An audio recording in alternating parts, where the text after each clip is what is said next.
Изразувам искрена благодарност од име на граѓаните и на владата на Република Македонија до вас, почитувана Тереза, и до граѓаните на Велика Британија за искрената, долгогодишната, принципиелната, пријателската и мотивирачката поддршка што Велика Британија ја дава на Република Македонија веќе 25 години од воспоставувањето на дипломатските односи. Голема чест и задоволство ми е што сум ваш домаќин денеска. Денешната ваша посета, прва после долго време и од ваков карактер на британски премиер во Македонија, е круна на долгогодишното партнерство и пријателство. Сакам да порачам како премиер и во името на владата на Република Македонија.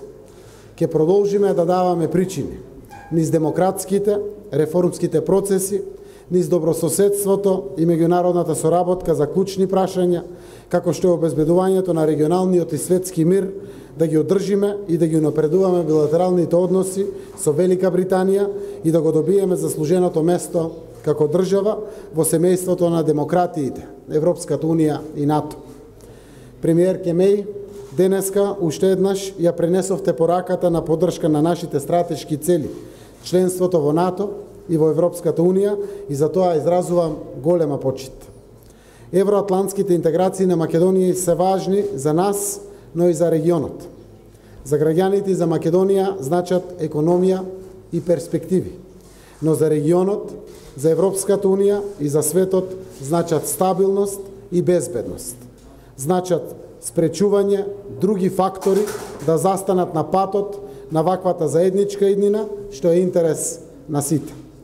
Со вашето присуство овде, почитувана премиерке, потврдивте дека Велика Британија останува заинтересирана и ангажирана во напредокот на регионот. Јас сум убеден дека самитот ЕУ Западен Балкан, како што ќе се одржи во јули во Лондон, ќе биде уште една верификација на позитивните инструменти на регионалната соработка на Западен Балкан во економијата, транспортот, безбедноста и интеграциите.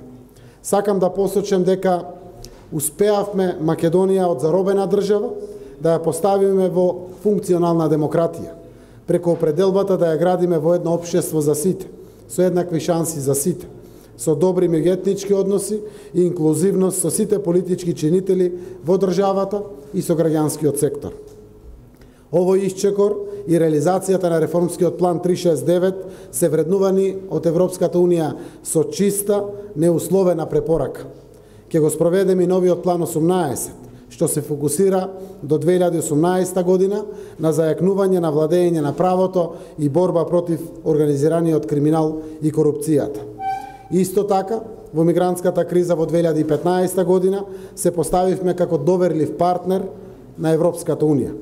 Преку учество во заедничките мисии се покажавме како лојален и сигурен партнер на НАТО.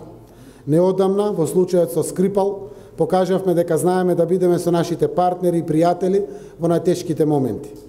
И сето ова, Република Македонија низ дела им порачува на граѓаните, соседите, регионот, Европската Унија, НАТО и светот. Овозможете ни евроатлантската иднина ја заслужуваме. Благодарам почитувана премиерке Тереза Меј за честа за вашето доаѓање во Македонија во клучен момент за нашата држава и нашите граѓани, кога се поставува темелната одредница кон Европската Унија и НАТО.